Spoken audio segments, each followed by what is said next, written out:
यादव को पवन लोलपुरिया की आवाज में। झुमका पे चले मखिया पे चले अब नहीं चुपचाप रह बाउरे। झुमका पे चले मखिया पे चले अब नहीं चुपचाप रह बाउरे। हर दिन के जुआ खेलै छी आदत तोहर छोड़ै बाउरे। हर दिन के जुआ खेलै छी आदत तोहर छोड़ै बाउरे। धिया पुता के लेके हमें नहीं हरया अपना जाय बाउरे। धिया पुता के लेके हमें नहीं हरया अपना जाय बाउरे। भर दिन के गांजा पियै छी आदत तोहर छोड़ै बाउरे। भर दिन के जुआ खेलै छी आदत तोहर छोड़ै बाउरे। लबर लबर नहीं बोले के मौगी मुंह पे दे पाऊ फोड़ के। लबर लबर नहीं बोले के मौगी मुंह पे दे पाऊ फोड़ के।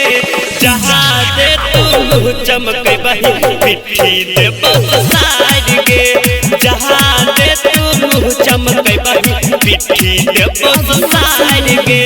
तू बोतल वाला तारी के गर्मी दे पाऊ पूरा उतार के। तू बोतल वाला तारी के गर्मी दे पाऊ पूरा उतार के। जहाँ दे तू मुँह चमके बही पिट्ठी दे बस साइड के।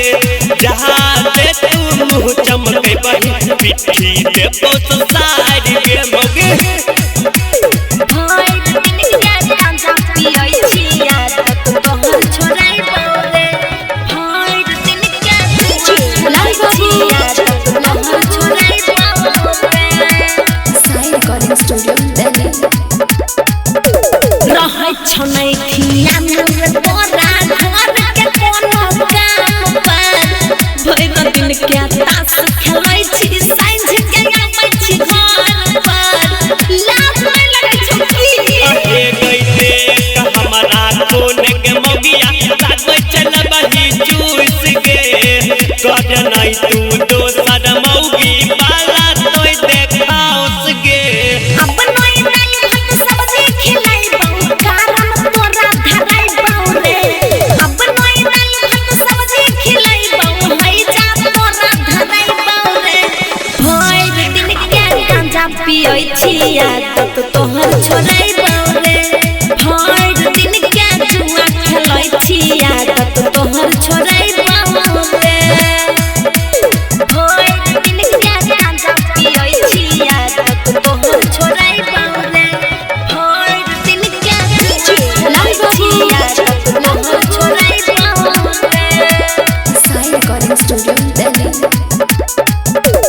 एकता तोहर बहिन हमरा चैया करम नै कोनो काम रे। दोनों टाइम हमें खाना बनैयौ लागै नै छौ शरम रे। मुँह देखे में केहन लगै छौ?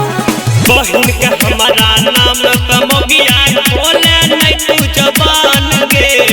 तू की करभी भर दिन मौगिया पलंग पर करभी आराम गे। अटर पटर नहीं बोले रे कोरिया मोरिया लेके मार बाउरे। अटर पटर नहीं बोले रे कोरिया छाप लेके छाप बाउरे। भर दिन के गांजा पियै छी आदत तोहर छोड़ै बाउरे। जहाँ दे तू मुँह चमके बही पिट्ठी दे बस साइड के। चुपचाप बैठल रह घर में। Recording by Honey Star Delhi.